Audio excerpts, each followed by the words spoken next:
Well, neurofeedback is biofeedback for the brain. So what is biofeedback? We have to start there.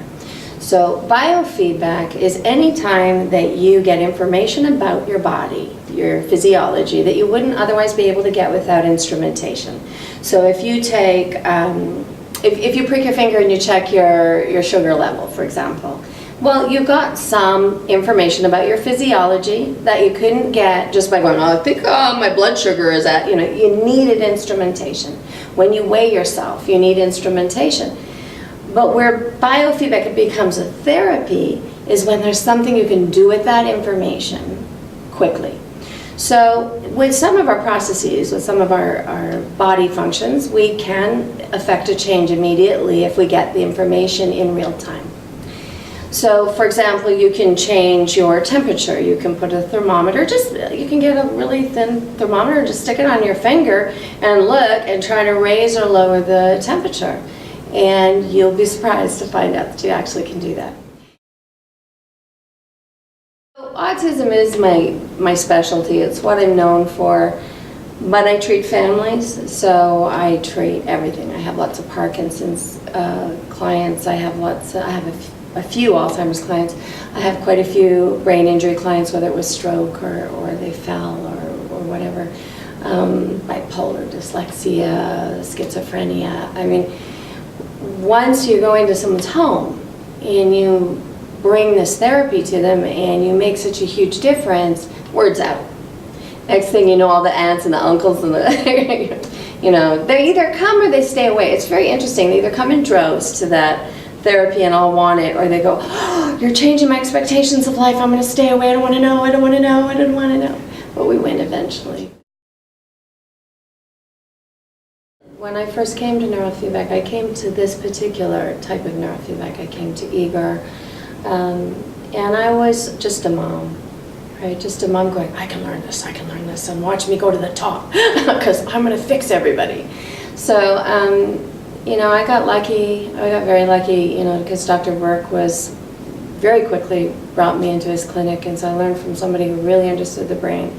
But just before that, the person who introduced me to it was Catherine Rule, and she worked closely with Seaburn, and they have such a different take on how it's done that I really, at the very beginning, knew that there could be two totally different ways of doing this, and still, many roads go up the mountain.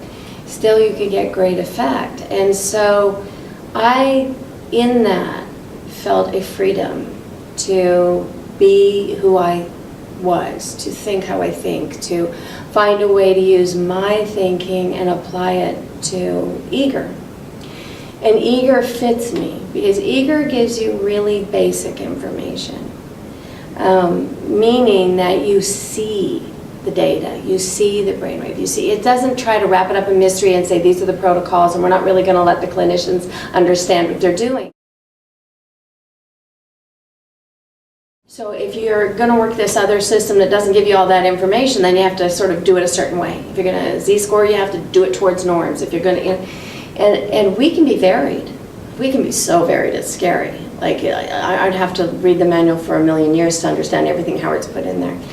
But we also can be simple. So it really makes it possible for a lot of different personalities with a lot of different main therapies, whether you're a psychotherapist or whether you're a play therapist or whatever you are, to come together, share those bits and pieces, and be complementary and do it different all at the same time.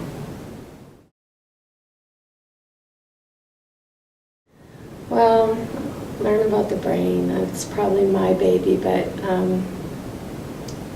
I think there's a problem out there when you try to learn about neurofeedback and not learn about the brain, because it seems too mysterious then. And people start talking and looking at the brain wave like it's got nothing to do with the brain. like it's not related to the serotonin or the dopamine and that's silly.